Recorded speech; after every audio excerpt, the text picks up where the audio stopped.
Muchas gracias, señor presidente. Con esta ley eh, estamos realmente creando un precedente nefasto. Un precedente nefasto respecto al federalismo, respecto a pasar violentamente sobre las autonomías provinciales.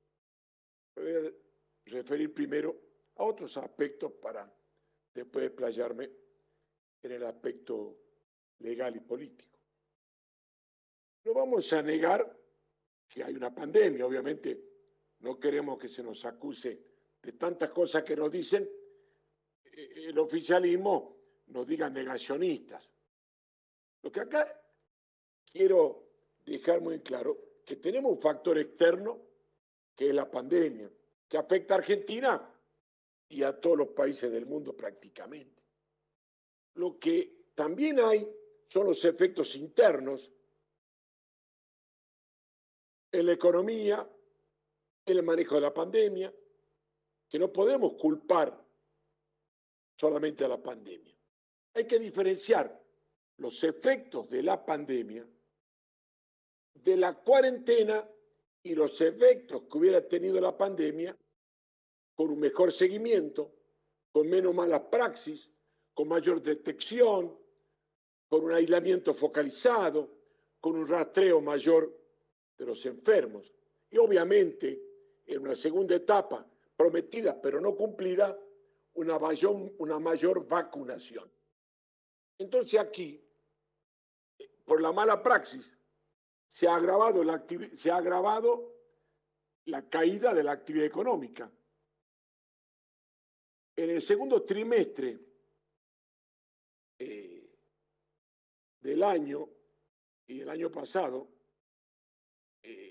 cayó en el segundo trimestre el 19%, llegando a un promedio del casi el 10% anual, que es mucho más que el promedio anual mundial. La caída que el Fondo Monetario, tan odiado Fondo Monetario, marcó para el mundo fue de 5,4%. En los países vecinos, salvo Venezuela, Argentina fue el que más cayó luego de Perú. Perú 11,1%, Argentina 9,9%. Ni hablar de la emisión monetaria, esa magia que encontró este gobierno, que es propio de los populismos, ya lo hicieron hasta el 2015, es creer, cosa que Néstor Kirchner no creía, era que es emitir, es una magia que nos permita lograr la felicidad con pura emisión monetaria. Y esto empuja la inflación. La inflación corre un anualizado del 60% hoy, más del 4% promedio mensual. La inflación va a ser este año el doble que lo previsto en el presupuesto de 29%, y esto se va potenciando. La inflación que generamos este año se va a ver el año próximo en una crisis más grave, pero tal vez esperan sortear las elecciones, aumentando los subsidios, y ya se dijo acá que no es a los pobres precisamente, el subsidio eléctrico y gas es para las grandes ciudades. La inflación no es estacional. La inflación del año pasado, la emisión exagerada del año pasado, es la inflación del 4,5% mensual que tenemos este año. Y esto se va a ir acelerando. El error está en el déficit fiscal financiado solamente con emisión, porque Argentina está fuera del ingreso de divisas por préstamo, fuera de la inversión, no llega $1 ni una divisa para inversión, porque las políticas del gobierno están espantando a la inversión, no solo extranjera, sino a la local. Hay un mal diagnóstico y una terapia equivocada. Eso de que dijo el ministro una vez equivocadamente, pienso que es un hombre que sabe. Guzmán, ¿cómo va a decir que la emisión no genera inflación? La inflación es por la emisión, pero la emisión se hace justamente por el exceso de gasto. Entonces los argentinos, históricamente, gastamos más de lo que podemos, nos financiamos con deuda o nos financiamos con emisión. En este tiempo nadie nos presta, nos financiamos con emisión. Y obviamente el déficit es el causante de la inflación y del parate económico que tiene el país. Bueno, ¿qué más puedo decir? Las reservas internacionales de 19.000 millones, en el 19 cayeron a 3.000 millones y hoy se repuntaron un poco. Los organismos internacionales y los analistas nos ven catalogados muy bajo en los rankings de resiliencia, de manejo de la pandemia.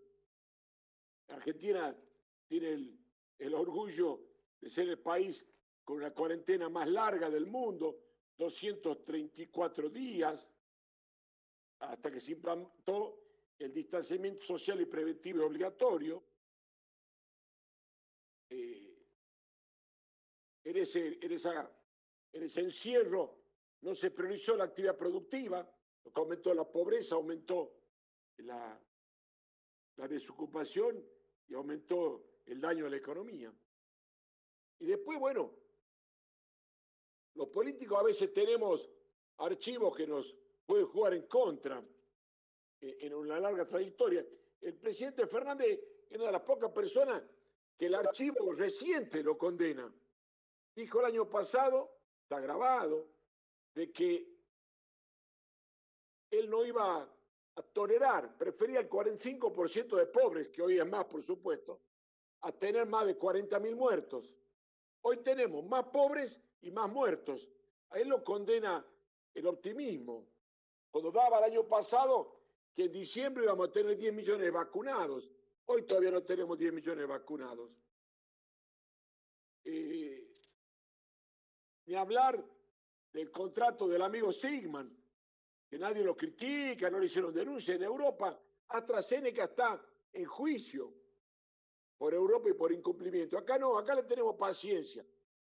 Las 25 millones de vacunas que contratamos, no llegó nada todavía y ahora promete que ya van a llegar 4 o 5 millones, no sabe cuándo, pero siempre hay tolerancia para el camarada Sigman, siempre hay. ¿Y qué pasó? La gente apoyó todas las medidas, pero ya se cansó de los desatinos. Un gobierno que se cree progresista, castigar a la educación de la forma que lo quieren hacer es profeso, con esos gremialistas que ni siquiera fueron docentes, ni siquiera tienen la pasión vocacional de un docente, son los que impiden, tratan de impedir que haya educación.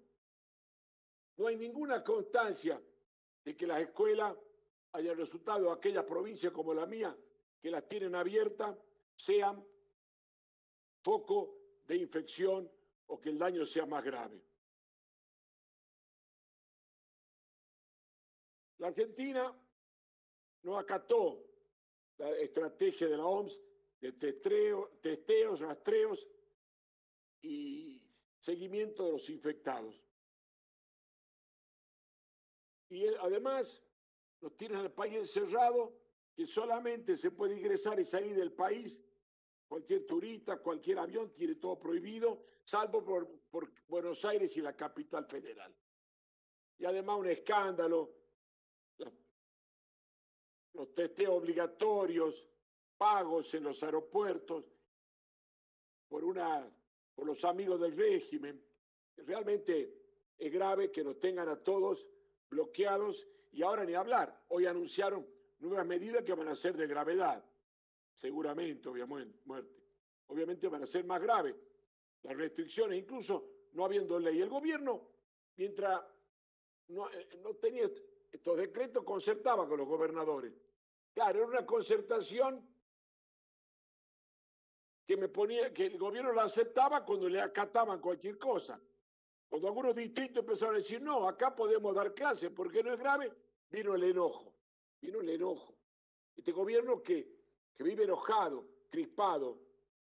Yo pocas veces recuerdo un gobierno que tenga tanto empeño en hacer leyes o acciones o decisiones para perjudicar a los demás. Uno siempre trata y cree que hace un esfuerzo para ayudar, pero acá el intento de expropiar Vicentín, la reforma judicial, la reforma del Ministerio Público, el aporte solidario extraordinario, la ley de movilidad jubilatoria, que no es otra que una quita previsional, la nueva ley de alquileres que hoy día sacó miles de propiedades del mercado, la quita de coparticipación a la cava de un día para otro, la suspensión de las clases presenciales en un área geográfica que no existe, que ellos le llaman el AMBA, la amenaza y el cierre de las exportaciones de carne, prórroga de las elecciones, que pronto votaré en contra del Senado cuando llegue, y la infinidad de DNU, a pesar del funcionamiento del Congreso, ese gusto, esa propensión a manejarse por DNU. Y ahora esta ley realmente es una barbaridad, que desafía las autonomías provinciales, la propia Constitución, la pasa por encima. El Poder Ejecutivo, ya se dijo acá y lo voy a repetir, ni el Legislativo jamás puede delegar facultades que no tiene. Y a partir de la reforma del 94, la tendencia, yo fui convencional allí, fue reafirmar el federalismo. Si bien es cierto que se puso la delegación legislativa, pero para casos puntuales, en casos muy especiales, acá estamos dando una delegación sin límite de tiempo. No cumple con ninguno de los requisitos constitucionales previstos en la delegación. No establece fecha, no está aprobada la necesidad. Si veníamos concertando, ¿por qué este golpe artero al federalismo? Ante el silencio cómplice de los gobernadores, domesticado por promesas, que no son capaces de resistir la propia autoridad que tienen ellos de haber sido electos en un país federal. No se puede establecer una emergencia sine die, no se puede establecer una emergencia que vaya más allá de lo que establece la Constitución. No se puede designar a los gobernadores delegados de algo que le es propio, que está en su jurisdicción. Están inventando tipos penales por decreto. Hemos visto en las provincias, y en la mía también, los abusos policiales, esa piedra libre para restringir libertades, para atentar contra el tránsito de las personas, para abusarse las fuerzas provinciales y federales.